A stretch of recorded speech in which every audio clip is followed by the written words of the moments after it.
Сегодня я хочу вернуть вас в детство. Но кто не помнит, проходя мимо либо кулинарок, либо столовых, вот этот волшебный аромат свежеиспеченных сочней.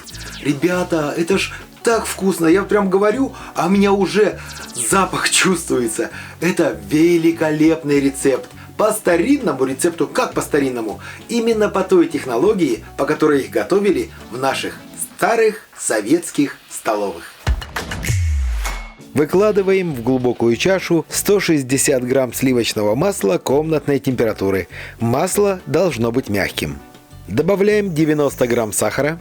Перемешиваем. В принципе, это можно сделать ручным венчиком или даже вилкой.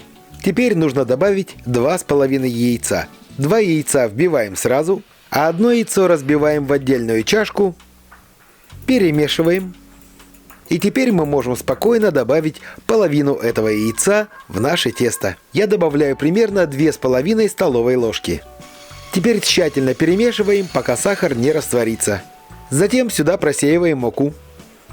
Ох, и я чуть не забыл. С 350 граммов муки 2 столовые ложки нужно отложить на подпыл. Хорошо, что я вовремя вспомнил. Убираю 2 столовые ложки муки.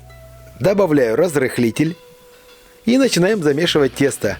Вначале лопаткой, ну а затем, конечно же, руками. Тесто вначале получается вот такое, мягкое и липкое. Когда оно собралось в комок, убираем его из чаши. Стол присыпаем мукой, вот теми 2 ложками, которые мы отложили. Перекладываем на муку тесто и уже тесто окончательно вымешиваем.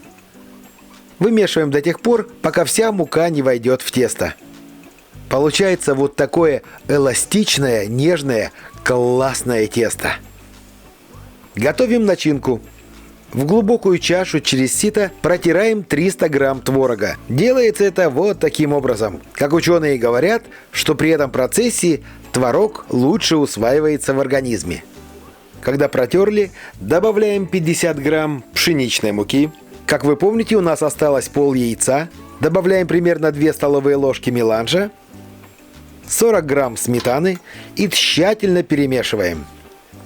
Когда перемешали вот до такого состояния, только теперь добавляем 70 грамм сахарного песка. Если вы сахар добавите в начале, то начинка может получиться жидкой. Вмешиваем сахар в начинку. Начинка получается вот такой консистенции. Начинаем формировать сочни. Для этого теста делим на 10 равных кусков. У меня получается один кусочек 71 грамм. Вот в результате у меня получилось 10 таких шариков. Теперь берем один шарик, немножко его придавливаем и, сильно не нажимая на скалку, раскатываем в овал. Тесто нежное, податливое, с ним очень приятно работать. Вот такой толщины теста должно получиться. Теперь половину этой лепешки смазываем оставшимся яйцом. На вторую половину сочня выкладываем начинку. Если вам нравится, что из сочня вылазит начинка, то кладите начинку поближе к краю. Вот таким образом формируем все сочни. Перекладываем сочни на противень. У меня противень застелен силиконовым пергаментом. Теперь яйцом, которое у нас еще осталось, смазываем все сочни, чтобы они подрумянились и были очень красивыми. И отправляем противень с сочнями в духовку, разогретую до 180 градусов, нагрев вверх-вниз, и выпекаем в течение 25-30 минут. У меня сочни выпекались ровно 25 минут. Вот такие красавчики получились. Даем им немножко остыть, перекладываем на тарелку, присыпаем сахарной пудрой. И вот теперь сочни полностью готовы. Можно угощаться. Давайте посмотрим, как они выглядят внутри. Они еще тепленькие. Ай, аромат обалденный. И вкус, кстати, тоже. Какой же великолепный вкус! Какие они классные! Какое шикарное песочное тесто! Ну и начинка, конечно, творожная, всегда великолепна.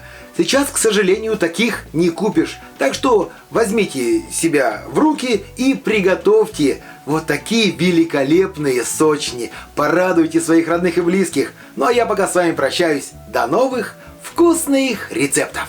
Пока! Борг.